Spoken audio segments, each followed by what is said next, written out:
ఆర్మూరు పట్టణంలోని ప్రసిద్ధ సిద్ధులగుట్టపై ఆలయ కమిటీ ఆధ్వర్యంలో శ్రీరామనవమి వేడుకలు ఘనంగా ప్రారంభమయ్యాయి.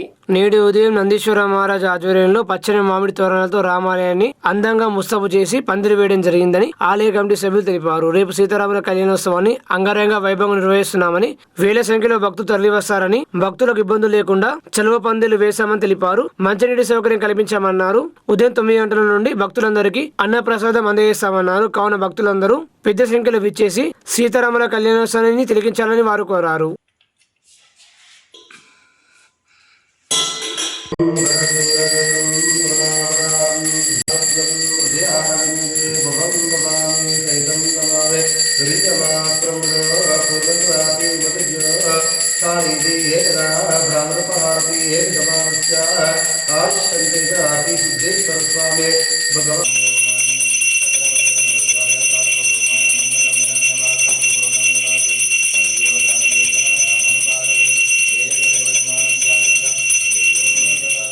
सीतारामचंद्र भगवान की जय. जय श्रीराम. जय श्रीराम. ప్రతి సంవత్సరం లాగే ఈ సంవత్సరం కూడా సిద్ధులగుట్ట ఆలయ కమిటీ ఆధ్వర్యంలో శ్రీరామనవమి ఉత్సవాలు ఘనంగా నిర్వహించడం కోసం ఏర్పాటు చేయడం జరిగింది. దానిలో భాగంగా ఈరోజు ఉదయము పెళ్లి పందిరి కార్యక్రమము బ్రహ్మాండంగా కమిటీ సభ్యుల మధ్యన మరియు వేద పండితుల మధ్యన నిర్వహించడం జరిగింది. అలాగే రేపు ఉదయము 8 గంటలకల్లా రాములవారి కళ్యాణం ప్రారంభమవుతుంది. అలాగే కళ్యాణం ప్రారంభమవుతూ 9 గంటలకల్లా రాముల అందరికి వచ్చిన భక్తులందరికీ కూడా అన్నప్రసాద వితరణ కార్యక్రమం కూడా పెద్ద ఎత్తున ఏర్పాటు చేయడం జరుగుతుంది. దాదాపు ఈ సంవత్సరము 50,000 మంది భక్తులకు భోజనం అందించే విధంగా ఏర్పాట్లు కమిటీ ఆధ్వర్యంలో చేస్తూ ఉన్నాం. అలాగే వచ్చే భక్తులందరికీ కూడా చల్లని మంచినీటి సరఫరా కూడా చేయడం జరుగుతుంది. అలాగే భక్తులందరికీ ఎండ వేడిమి దృష్ట్యా అన్ని చలువ పందిర్లు తడకలతో పందిర్లు వేయడం జరిగింది. అలాగే సీలింగ్ టెంట్ కూడా వేయించడం జరిగింది. అలాగే పోలీస్ వారి సహకారంతో ట్రాఫిక్ క్రమబద్ధీకరణ అయినా కానీ, అలాగే మున్సిపల్ శాఖ వారి సహకారంతో, ఎలక్ట్రిసిటీ వారి సహకారంతో ఇక్కడ బ్రహ్మాండంగా ఈసారి ఏర్పాట్లు చేస్తూ ఉన్నాం. కాబట్టి భక్త జనావళికి తెలియజేసింది ఏమందంటే పెద్ద ఎత్తున విచ్చేసి ఈ యొక్క కళ్యాణాన్ని కన్నుల పండుగగా జరిగే కమిటీ ఆధ్వర్యంలో జరిగే కన్నుల పండుగ జరిగేటువంటి ఈ యొక్క కళ్యాణాన్ని తిలకించి అన్నప్రసాదాన్ని స్వీకరించి వెళ్లాల్సిందిగా కమిటీ ఆధ్వర్యంలో మరొకసారి విజ్ఞప్తిస్తున్నాం. జై శ్రీరామ్. ఇలా మేము చేసే కార్యక్రమాలన్నీ కూడా ప్రపంచానికి తెలియజేస్తున్నటువంటి ఎలక్ట్రానిక్ మీడియా మరియు ప్రింట్ మీడియా మిత్రులందరికీ, జర్నలిస్ట్ మిత్రులందరికీ కూడా ఆ నవనాథ సిద్ధేశ్వరుని ఆశీస్సులు ఎల్లవేళలా, సీతారామచంద్ర స్వామి ఆశీస్సులు ఎల్లవేళలా ఉండాలని ప్రార్థిస్తున్నాం. ఈ రోజు నుంచి కూడా మంగళ స్నానంతో పాటుగా మిగతా కార్యక్రమాలన్నీ కూడా ప్రారంభమవుతాయి. కాబట్టి భక్త మహాశయులు రేపటి శ్రీరామనవమి వేడుకకు అత్యంత వైభవోపేతంగా రామ కళ్యాణం తిలకించగలరని అందరికీ కోరుతున్నాం. అందరికీ కూడా స్వాగతం, సుస్వాగతం. సిద్ధులగుట్ట ఆలయ కమిటీ తరఫున పచ్చని పందిరి అనేటువంటిది సాంప్రదాయంగా సనాతన ధర్మంగా వస్తున్నటువంటిది.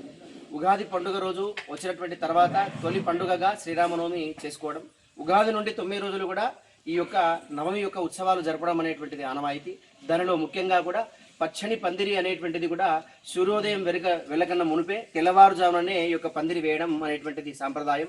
పచ్చని పందిరి లోపలనే కళ్యాణం చేయడం అనేటువంటిది సనాతన ధర్మం. కాబట్టి ఆ సనాతన ధర్మం ప్రకారమే ఇక్కడ నుండే ఈ పూజా కార్యక్రమాన్ని ప్రారంభిస్తూ ఈరోజు ఆలయ కమిటీ నేతృత్వంలో ఈ యొక్క పందిరి వేయడం జరిగింది. శ్రీ శ్రీ నందీశ్వర మహారాజు గారి ఆధ్వర్యంలో మొట్టమొదలుగా ఈ కార్యక్రమాన్ని ప్రారంభించి సేవా సమితి సభ్యులు, సిద్ధులగుట్ట సేవా సమితి సభ్యులతో పాటుగా కూడా ఆలయ కమిటీ సభ్యుల ద్వారా ఈ యొక్క పందిరి వేయడం జరిగింది.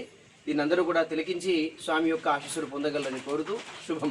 రేపు శ్రీరామనవమి ఉత్సవాన్ని పురస్కరించుకొని రేపు కళ్యాణము ఉదయం 8 గంటలకల్లా ప్రారంభమవుతుంది. సీతారామచంద్ర స్వామి విగ్రహాలకు మంగళ స్నానం ఉంటుంది. గురువుగారైనటువంటి వేదాంత శ్రీ గోపీకృష్ణ శర్మ గారి ఆధ్వర్యంలో వారి శిష్య బృందంతో పాటుగా కూడా ఆలయ కమిటీ సంబంధించినటువంటి నేతృత్వంలో ఈ శ్రీరామ కళ్యాణోత్సవం ఉంటుంది. ఈ కళ్యాణం అనేటువంటిది 7 గంటలకు నుండి ప్రారంభమై 8 గంటలకు ఉత్సవ విగ్రహాలను ఊరేగింపుగా తీసుకెళ్లి మంగళ స్నానం అయినటువంటి తర్వాత నూతన వస్త్రధారణ, ఆలయం లోపలికి ఉన్నటువంటి ఈ సభా ప్రాంగణంలో కళ్యాణ మండపానికి ఆహ్వానించి తదుపరి వివాహ వేడుకలని కూడా జరపడం జరుగుతుంది. వచ్చిపోయేటువంటి భక్తులందరికీ కూడా ఈ యొక్క 9 గంటలకే పెళ్లి భోజనం అనేటువంటిది ఏర్పాటు చేయడం జరిగింది. కాబట్టి భక్త మహాశయులందరూ కూడా ఎలాంటి లోటుపోట్లకు లేకుండా సిద్ధులగుట్ట ఆలయ కమిటీ నేతృత్వంలో 9 గంటలకే భోజనం ప్రారంభమై 12 గంటల 5 నిమిషాలకు కళ్యాణంలో అక్షంతలు వేసేటువంటి అందరికీ అనుగ్రహం ఉంటుంది. భగవత్ కళ్యాణం అంటే సర్వసాధారణంగా కాదు. కాబట్టి తిలకించి వీరంతా కూడా కృతార్థులు కావాల్సిందిగా కోరుతూ అందరికీ కూడా సీతారామచంద్ర స్వామి యొక్క ఆశీస్సులు. శుభం. శ్రీ రామనవమి మరియు హనుమాన్ జయంతి ర్యాలీల సందర్భంగా ఆర్గనైజర్లతో నిజామాబాద్ జిల్లా పోలీస్ కమిషనర్ సాయి చైతన్య సమన్వయ సమావేశం నిర్వహించారు. పోలీస్ కమిషనరేట్ లోని కమాండ్ కంట్రోల్ హాల్లో నిజామాబాద్ జిల్లా పోలీస్ కమిషనర్ సాయి చైతన్య శ్రీరామనవమి మరియు హనుమాన్ జయంతి శోభయాత్ర ర్యాలీ నిర్వాహకులతో వివిధ సంఘాలతో సమావేశం నిర్వహించారు. ఈ సందర్భంగా ర్యాలీలో పాటించవలసిన నియమ నిబంధనలు క్షుణ్ణంగా చర్చించడం జరిగింది. ప్రతి ఒక్కరూ ప్రశాంతంగా భక్తి శ్రద్ధలతో ఉత్సవం జరుపుకోవాలని, ర్యాలీ పూర్తిగా ఆధ్యాత్మికంగా నిర్వహించుకోవాలని, అదే సమయంలో ఇతరులకు మరియు సామాన్య ప్రజలకు ఇబ్బంది కలగకుండా చూసుకోవాలన్నారు. ఎవరైనా సరే చట్ట వ్యతిరేకంగా ప్రవర్తిస్తే చట్ట ప్రకారం చర్యలు తీసుకుంటామన్నారు. శ్రీరామనవమి మరియు హనుమాన్ జయంతి శోభయాత్రను గత సంవత్సరం క్రితం జరిగిన మాదిరిగానే అనుమతి గలదు. అదే రూట్ లో నిర్వహించాలి. కొత్త రూట్ లో అనుమతి ఎలాంటిది లేదని, పాత రూట్ ప్రకారమే అనుమతి గలదని, నిర్వాహకులు తప్పనిసరి వాలంటీర్లను ఏర్పాటు చేసుకోవాలని, వారికి ముందుగా ర్యాలీకి సంబంధించిన వంటి సూచనలు తెలియజేయాలన్నారు. డీజే సౌండ్ సిస్టమ్ పూర్తిగా నిషేధమని తెలియజేశారు. డ్రోన్ల వాడకం నిషేధమని తెలిపారు. ఈ సమావేశంలో ర్యాలీ ఆర్గనైజర్లు వారి సందేహాలు, సలహాలు పోలీస్ కమిషనర్ స్వీకరించారు. ఈ సమావేశంలో అదనపు DCP admin Basavareddy, Nizamabad town ACP Prakash, special branch inspector Srisailam, సిఐలు, ఎస్ఐలు మరియు విశ్వ హిందూ పరిషత్, బజరంతుల ఆర్య సమాజ్, హిందూ వాహిని, ఏబీఈపీ తదితరులు పాల్గొన్నారు. దేవుడి పాట, సుందరకాండ పాట పెట్టేనని అది సుందరకాండ పెడితే అదొకటి విన్నోళ్ళకి విన్నంత తృప్తి. దేవుడి కీర్తన సుందరైతే రామ. సుందరకాండ ఎందుకు పేరు వచ్చింది? రాముడు సుందరుడు, సీతమ్మ వారు సుందరం, ఆ ప్రయాణమే సుందరం. సో అది ఎట్లాంటివి పెట్టమని రిక్వెస్ట్ చేస్తుంటాం. ఓకే, పాల్గొంటే ఉంటే చేయండి. ఇంకొకటి కేసుల గురించి పటేల్ ప్రసాద్ ఎప్పటి నుంచో కొట్లాడుతూనే ఉన్నాడు. 2019 నుంచి కొట్లాడుతూనే ఉన్నాడు. ఇది కొట్లాట మనం చెప్పేది ఏంటి అంటే, మా రిక్వెస్ట్ మనం మిస్టేక్ చేస్తే కేసు అవుతుంది. సో కేసు మిస్టేక్ చేయకుండా వెళ్ళాలి. అది తెలియక చేశారో తెలిసి చేశారో అనేది కాదు. చట్టంలో దానికి వెసులుబాటు లేదు. నాకు తెలియక చేశాను, తెలిసి చేశాను, దానికి వెసులుబాటు లేదు చట్టం. దానివల్ల ఇబ్బందులు ఉన్నాయి. మా అడిసిలేసి గారు చెప్పినట్టు ఎంత గొప్ప గొప్ప వాళ్ళ మీద కేసులు ఉన్నాయి. సో వాళ్ళు చిన్న చిన్న విషయం మనం ఇక్కడ డిస్కస్ చేయడం కాదు. మన ఇక్కడ ఇంపార్టెంట్ థింగ్ ఏంటి అంటే, మనకున్న ఈ మీటింగ్ రీజన్ సిస్టమేటిక్గా అవ్వాలి. వచ్చిన భక్తులందరూ వచ్చి దీంట్లో పార్టిసిపేట్ చేసి మళ్ళీ ఇంటికి సుఖంగా వెళ్ళిపోవాలి. అక్కడ అయిపోకూడదు. మళ్ళీ నా ఉద్దేశం, భక్తులు ఇంటి నుంచి మొదలయ్యి మళ్ళీ ఇంటికి వెళ్ళేదాకా మొత్తం సేఫ్గా వెళ్ళాలి. దానికి అరేంజ్మెంట్ మనం చేసుకోవాలి అని నా ఉద్దేశం. అట్లాంటప్పుడు దారిలో కూడా మేము చూసుకోవాలి. ట్రాఫిక్ పాయింట్ ఆఫ్ వ్యూలో కానీ, లేదా కంప్యూటర్ పాయింట్ ఆఫ్ వ్యూలో కానీ అన్నీ మనం చూసుకోవాలి. ఇంకోటి, ఎప్పుడు లేని మనం ఆ ప్రొసెషన్ మధ్యలోకి వెళ్తే మనకు ఒక ఐడియా వస్తుంది. సార్ ఈసారి ఈ రూట్ నుంచి వెళ్తాం సార్, రోడ్డు బాగుంది. Last minute changes are not suggested. ఏమవుతుందంటే లాస్ట్ మినిట్లో ఏం ప్రిపరేషన్ ఉంటుంది. మీకు అనుకుంటే ఏం బాగుంది వెళ్ళిపోతాం అంటారు. ఫస్ట్ థింగ్ అక్కడ బందోబస్తు ఉండదు. రెండోది వైర్లో తిరగాడుతూ ఉంటాయి, ఇంకేదో అవుతూ ఉంటుంది. ఏదైతే మన ప్రొసెషన్ రూట్ ఏదైతే ఫిక్స్ అయిందో ఫర్ వేరియస్ రీజన్స్, అసలు యాక్చువల్లీ ఈవెన్ మన ఊర పండగప్పుడు కూడా మనకి రూట్ ఎందుకు ఫిక్స్ అయింది? అప్పటి పొలమేరు బట్టి ఫిక్స్ అయింది. ఇది కూడా అప్పటి ఏరియా అప్పటి బట్టి కొత్త విన్నామని వచ్చింది కాదు కదండి, ఎప్పటికీ నడుస్తుంది. అప్పటి యొక్క ఏరియాని బట్టి ఫిక్స్ అయింది. సో అట్లా ఉన్నదాన్ని మనం మన సంప్రదాయాన్ని మనం గౌరవించుకుంటూ ఉన్న రూట్ ఫాలో అవ్వడం ఇంపార్టెంట్. జకరంపల్లి మండలం అరుగు గ్రామ శివార్లో మిషన్ భగీరథ కార్యాలయం వద్ద సిబ్బంది ఆందోళన చేపట్టారు. ఆపరేషన్స్ అండ్ మెయింటెనెన్స్ సిబ్బంది ధర్నా చేపట్టి ఏజీఎం తో వాగ్వాదానికి దిగారు. సిబ్బంది మాట్లాడుతూ గత 8 నెలలుగా వేతనాలు చెల్లించకపోవడంతో తమ పరిస్థితి అధ్వానంగా తయారైందని వాపోయారు. ఇతర కంపెనీల వారు జీతాలు సకాలంలో చెల్లిస్తున్నారని, తమకు మాత్రం జీతాలు ఇవ్వడం లేదని వారు ఆందోళన వ్యక్తం చేశారు. జీతాలు ఇచ్చే వరకు తమ ఆందోళన కొనసాగిస్తామని, వాటర్ సప్లై నిలిపివేస్తామని వారు హెచ్చరించారు.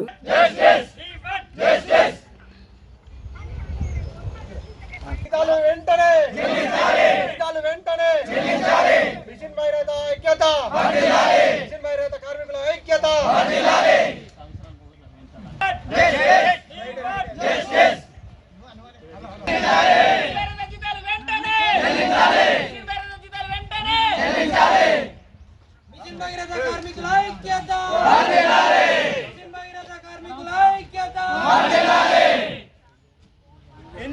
జీతాలు వెంటనే సంవత్సరం నుంచి పనిచేస్తున్నాము మిషన్ రైతుల ఆపరేటర్గా.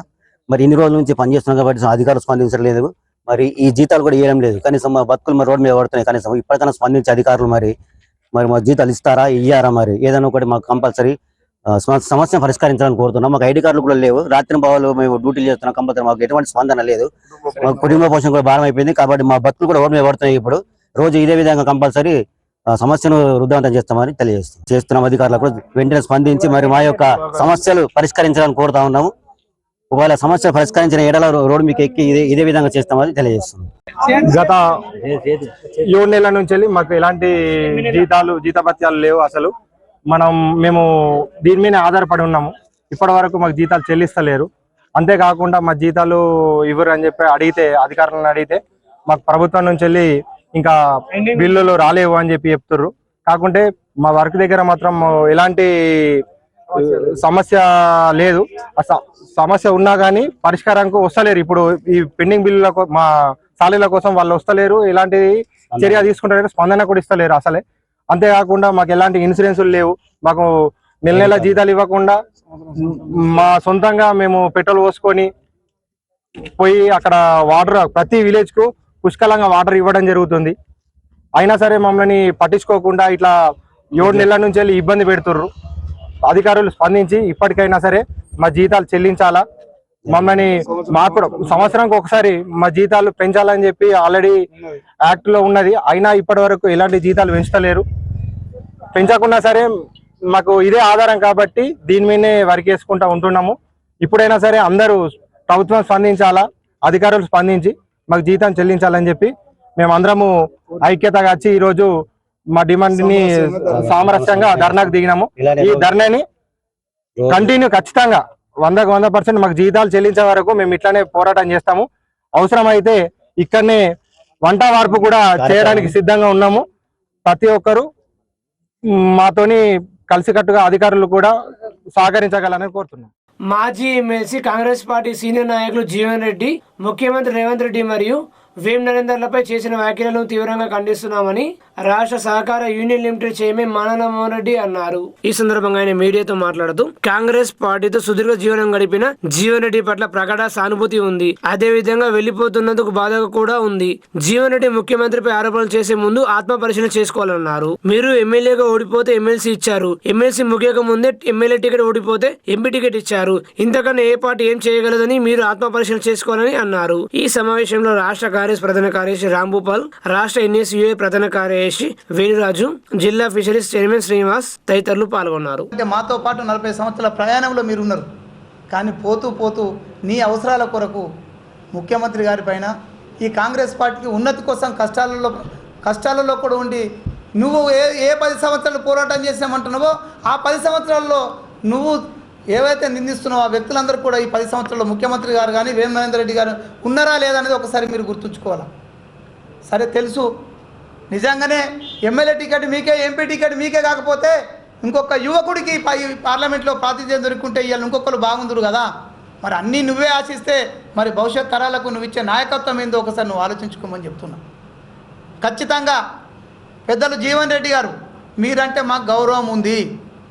కానీ దయచేసి మీ స్థాయిని మీరే తగ్గించుకోకండి.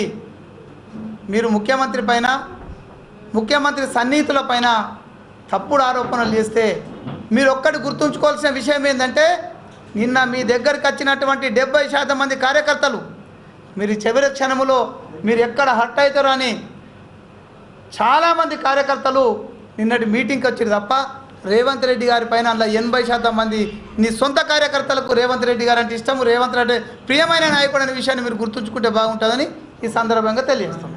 నాయకులు ఉన్నప్పుడు అందరికీ ఒక్కరిని ముందుకు తీసుకెళ్తే తప్పేముంది అంటున్నాను నేను. ఇప్పుడు ఆయన దగ్గర ఒక పెద్ద వ్యవస్థ ఉన్నది. అందులో లెక్కలేనంత మంది యువ నాయకులు ఉన్నారు, యువ కార్యకర్తలు ఉన్నారు. వాళ్ళని ముందుకు తీసుకురా. నీ సొంత కుటుంబంలో కూడా నీ పుత్రరత్నాలు ఉన్నారు. అందుకెళ్ళి ఎవరైనా తీసుకురా. అంటే నిజంగా మీరు అన్నదైతే నాకైతే తెలియదు ఏది నేను చెప్తున్నా. జీవన్ రెడ్డి గారి గురించి నేనేం నీకు ఇంట్లో పాత్ర లేదు, నువ్వేం చేయలేవు అనట్లే. రెండు ఉంటాయి. ఈ పార్టీకి మనం చేసింది ఎంతనో మనకు పార్టీ చేసింది కూడా అంతే కదా. పార్టీ నువ్వు ఎమ్మెల్యే ఓడిపోతే ఎమ్మెల్సీ టికెట్ ఇచ్చింది, తర్వాత ఎమ్మెల్సీ ఉండగానే నీకు ఎమ్మెల్యే టికెట్ ఇచ్చింది. ఎమ్మెల్యే ఓడిపోతే మళ్ళీ ఎంపీ టికెట్ ఇచ్చింది. ఇంకా నీకు ఏం తక్కువ చేసింది పార్టీ? పీడీఎస్ ఆధ్వర్యంలో ఫీజు రీఎంబర్స్మెంట్ కోసం చేపట్టిన డిగ్రీ, పీజీ, ఇంజనీరింగ్ కళాశాలల బంద్ విజయవంతమైంది. రాష్ట్ర బడ్జెట్ లో పెండింగ్ లో ఉన్న 10,000 కోట్ల బకాయిలను విడుదల చేయకపోవడాన్ని నిరసిస్తూ పీడీఎస్ ఆధ్వర్యంలో నిజామాబాద్ నగరంలో ప్రైవేట్ డిగ్రీ, పీజీ, బీఎడ్ కళాశాలలు స్వచ్ఛందంగా బంద్ చేశారు. గిరిరాజ్ ప్రభుత్వ డిగ్రీ కళాశాల మరియు విజయ రూరల్ ఇంజనీరింగ్ కళాశాల, కాకతీయ ఉమెన్స్ ఇంజనీరింగ్ కళాశాలలో పీడీఎస్ నాయకులు వెళ్లి బంద్ చేయించడం జరిగింది. నిజామాబాద్ నగర అధ్యక్షులు పవన్ కుమార్ మాట్లాడుతూ రాష్ట్ర బడ్జెట్ లో విద్యారంగానికి కాంగ్రెస్ ప్రభుత్వం అన్యాయం చేసిందన్నారు. ఫీజు రీఎంబర్స్మెంట్ వెంటనే విడుదల చేయకపోతే భవిష్యత్తులో భారీ ఎత్తున ఆందోళన కార్యక్రమాలు చేపడతామని హెచ్చరించారు.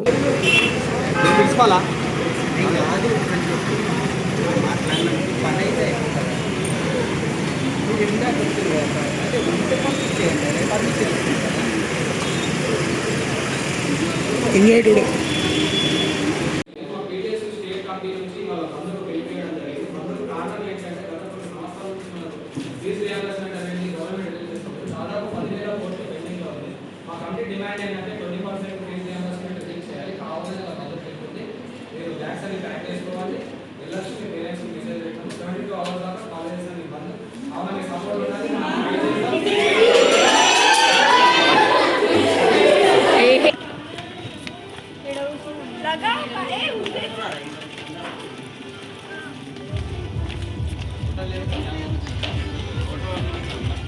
భారతదేశ ఐక్యతను చాటి చెప్పేలా, దేశంలోని విభిన్న సంస్కృతిని ప్రతిబింబించేలా పీఎంశ్రీ కార్యక్రమంలో భాగంగా ఏక్ భారత్ శ్రేష్ఠ భారత్ కార్యక్రమాన్ని ఎరుగట్ల మండల కేంద్రంలోని జెడ్పీహెచ్ఎస్ పాఠశాలలో నిర్వహించారు. హిందీ ఉపాధ్యాయురాలు సమిత ఆధ్వర్యంలో నిర్వహించారు. కార్యక్రమంలో భాగంగా హర్యానా, తెలంగాణ రాష్ట్ర సాంప్రదాయాలను కళ్లకు కట్టేలా విద్యార్థులు వివిధ ప్రదర్శనలు చేశారు.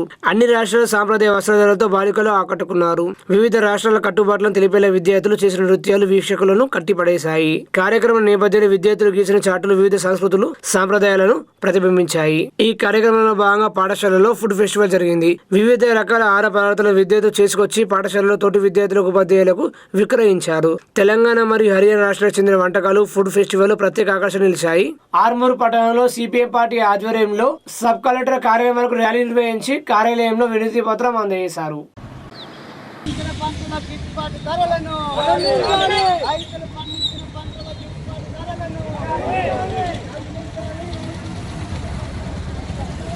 అట్లాగే కార్మికులందరూ కనీస వేతనం మాకు 18,000 ఉండాలి, దీన్ని 26,000 పెంచాలనేటటువంటి డిమాండ్ని చేస్తున్నారు.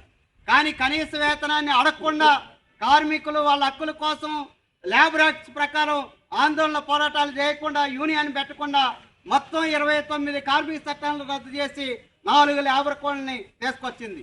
ఈ లేబర్ కోడ్ల ప్రకారం రోజు కూలీ 187 రూపాయలు మాత్రమే మేము ఇస్తాం, మిగతావి మాకు సంబంధం లేదనేటటువంటి పద్ధతిలో మోడీ ప్రభుత్వం నిర్ణయం చేసింది.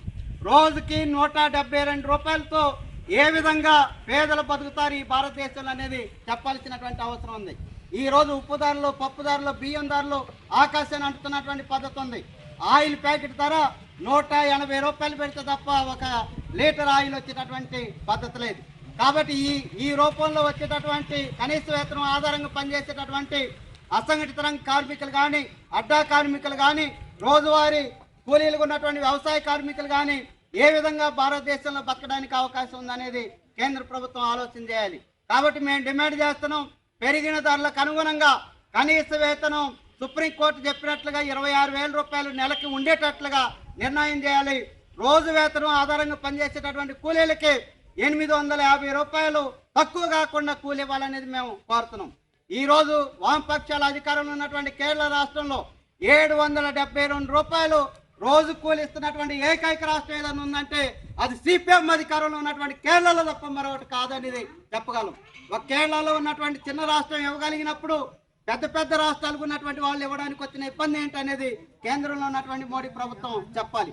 దీనికి మాత్రం సమాధానం చెప్పడానికి సిద్ధపడట్ల. అట్లాగే మేము పేదవాళ్ళకి అందరికి ఇల్లు కట్టిస్తాం, ప్రధానమంత్రి ఆవాస్ యోజన కింద సంవత్సరానికి 2 కోట్ల ఇల్లు కట్టిస్తామని చెప్పారు.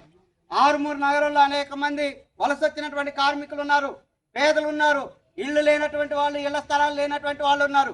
ఆరుమూరు పట్టణంలో ఉన్నటువంటి పేదలకి ఎంతో మందికి ప్రధానమంత్రి ఆవాస్ యోజన కింద ఇళ్లు కట్టించారనేది ఈ ప్రాంతంలో ఉన్నటువంటి ఎమ్మెల్యే చెప్పాల్సినటువంటి అవసరం ఉంది. ఆర్మూరు పట్టణ శివారులోని బ్రాహ్మణపల్లి క్రాస్ రోడ్డు వద్ద ఉన్న ఆల్ఫోర్డ్స్ హై స్కూల్లో విద్యార్థులకు ట్రాఫిక్ నియమాలపై అవగాహన సదస్సు నిర్వహించారు. ఆర్మూర్ సబ్ ఇన్స్పెక్టర్ మరియు ట్రాఫిక్ ఎస్ఐ రఘుపతి విద్యార్థులకు ట్రాఫిక్ నియమాలు, మద్యం సేవించి వాహనం నడపడం వల్ల జరిగే ప్రమాదాలు మరియు మాదక ద్రవ్యాల వినియోగం వల్ల కలిగే దుష్ప్రభావాలపై అవగాహన కార్యక్రమం నిర్వహించారు. ప్రతి ఒక్కరూ ట్రాఫిక్ నియమాలు తప్పనిసరిగా పాటించాలని సూచించారు. హెల్మెట్ లేకుండా బైక్ నడపకూడదని, సీట్ బెల్ట్ ధరించడం తప్పనిసరి, మొబైల్ ఫోన్ ఉపయోగిస్తూ డ్రైవింగ్ చేయడం ప్రమాదకరమని తెలిపారు. చిన్న తప్పిదం కూడా పెద్ద ప్రమాదానికి దారి తీస్తుందని హెచ్చరించారు.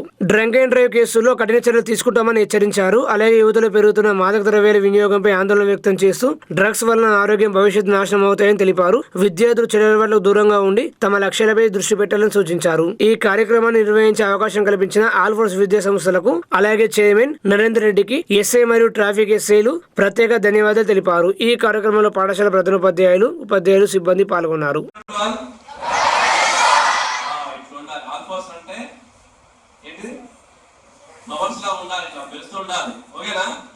అందుకే ఈరోజు మీ ఆల్ ఫోర్స్ ని సెలెక్ట్ చేసుకొని ఇక్కడ రావడం జరిగింది.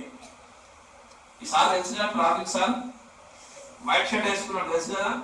ఎక్కడ కనిపిస్తారు? ఎప్పుడు చూసిండ్రా మీరు? ఎవరైనా ఎక్కడ చూసిండ్రు? ఎవరు చెప్పండి, అందరు చెప్పాలి, అందరు మాట్లాడాలి. ఇప్పుడు వాళ్ళు తిన్నారు కదా, ఇప్పుడు మాట్లాడాలి మీరే. ఈసారి ఎక్కడ చూసిండ్రా? ఎవరు సార్? ఎవరు? ట్రాఫిక్ మీకు పైన మీకు 25 years వచ్చేంత వరకు కూడా మీ పైన మైనర్ కేసు అట్లానే ఉంటుంది. ఆన్లైన్లో వన్స్ ఎంటర్ అయిందంటే మీకు 25 years వచ్చేంత వరకు అట్లనే ఉంటుంది. లైసెన్స్ కూడా అందరికి 18 years ఇస్తే మీకు 25 years ఇస్తుంది. ఎట్ ద సేమ్ టైము మీ యొక్క ఏదైతే వెహికల్ నడిపిరో దాని యొక్క రిజిస్ట్రేషన్ సర్టిఫికేట్ అనేది 1 year క్యాన్సిల్ చేయాలి. ఆర్మూరు పట్టణంలోని స్మైల్స్ ద స్కూల్ ఆధ్వర్యంలో బుధవారం స్మైల్స్ ఫియస్టా కార్యక్రమాన్ని ఘనంగా నిర్వహించారు. స్మైల్ ఫియస్టా కార్యక్రమం ఆనందం, ప్రేమ, భావోద్వేగాలతో నిండిన ఒక అపూర్వ వేడుకగా నిలిచింది. చిన్నారుల చిరునవ్వులు, వారి అమాయకమైన హావభావాలు, రంగురంగుల ప్రదర్శనలు అక్కడికి వచ్చిన ప్రతి ఒక్కరి హృదయాలను కట్టిపడేశాయి. బాలీవుడ్, టాలీవుడ్ మరియు ఇతర భాషల పాటలపై చిన్నారులు వేసిన నృత్యాలు ప్రేక్షకులలో ఉత్సాహాన్ని నింపాయి. ప్రతి అడుగులోనూ వారి కృషి ఆనందంగా స్పష్టంగా కనిపించింది. పిల్లల ఆనందం చూసిన ప్రతి తల్లిదండ్రి గర్వంతో కళ్ళు మెరిపించారు. ఈ వేడుకలో ముఖ్య ఆకర్షణ నిలిచిన గ్రాడ్యుయేషన్ కార్యక్రమం ఎంతో హృదయంగా జరిగింది. చిన్నారులు తమ విద్యా ప్రయాణంలో ఒక అందమైన మెట్టును ఎక్కిన ఈ క్షణం తల్లిదండ్రులకు గర్వకారణంగా మారింది. తాతలు, అమ్మమ్మలను సన్మానించిన కార్యక్రమానికి ప్రత్యేకత తీసుకొచ్చింది. స్కూల్ ప్రిన్సిపల్ మరియు కరెస్పాండెంట్ షబానా గోహర్ మాట్లాడుతూ ఈ విజయానికి మూలం తల్లిదండ్రుల విశ్వాసం, సహకారం మరియు ప్రోత్సాహమని తెలిపారు. పాఠశాల విద్యా ప్రమాణాలు, కార్యకలాపాల గురించి వివరిస్తూ పిల్లల సమగ్ర అభివృద్ధి కోసం స్కూల్ ఎల్లప్పుడూ కృషి చేస్తుందన్నారు. డైరెక్టర్ రఫీ గోహర్ మాట్లాడుతూ సిబ్బంది, తల్లిదండ్రులు, తాతలు, అమ్మమ్మలు, విద్యార్థులు, స్నేహితులు మరియు కుటుంబ సభ్యులు పెద్ద సంఖ్యలో పాల్గొని ఈ వేడుకను మరింత అర్థవంతంగా మార్చారన్నారు. ఈ స్మైల్ ఫియస్టా కేవలం ఒక కార్యక్రమం మాత్రమే కాదు, ఇది ప్రేమతో నిండిన క్షణాల సమాహారం, పిల్లల కలల పండుగ, కుటుంబ బంధాల సంబరం మరియు ప్రతి ఉదయంలో చిరునవ్వు నింపిన ఒక అందమైన జ్ఞాపకం అన్నారు. ఆర్మూరు పట్టణంలోని రామ్నగర్ లో గల రామాలయంలో శ్రీరామనవమి వేడుకలు ఘనంగా ప్రారంభమయ్యాయి. ఈ సందర్భంగా ఆలయ కమిటీ ఆధ్వర్యంలో యజ్ఞహోమ కార్యక్రమం నిర్వహించారు. స్వామివారికి ప్రత్యేక పూజా కార్యక్రమం నిర్వహించారు. రేపు శ్రీరామనవమి వేడుకలు ఘనంగా నిర్వహిస్తున్నామని పెద్ద ఎత్తున భక్తులు తరలివచ్చి శ్రీరాముని దర్శనం చేసుకోవాలని కోరారు.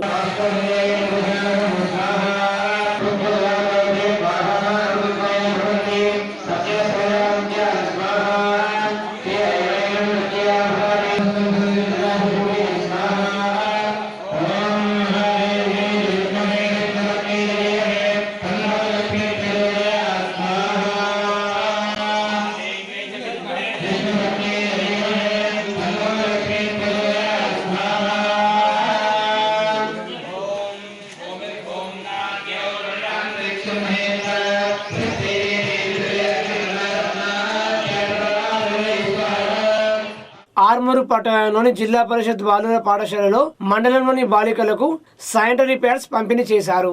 ఈ కార్యక్రమానికి ముఖ్య అతిథిగా మున్సిపల్ చైర్పర్సన్ గోనిలారి హాజరయ్యారు. అనంతరం ఆమె బాలికలకు శానిటరీ ప్యాడ్స్ పంపిణీ చేశారు. ఈ సందర్భంగా మున్సిపల్ చైర్పర్సన్ గోనిలారి మాట్లాడుతూ విద్యార్థినులు అన్ని రంగాల్లో రాణించాలని, తమ ఆరోగ్యం పట్ల ప్రత్యేక శ్రద్ధ వహించాలని సూచించారు. వ్యక్తిగత పరిశుభ్రత పాటించాలని సూచించారు. ఈ కార్యక్రమంలో పాఠశాల ప్రధానోపాధ్యాయులు లక్ష్మీ నరసయ్య తదితరులు పాల్గొన్నారు.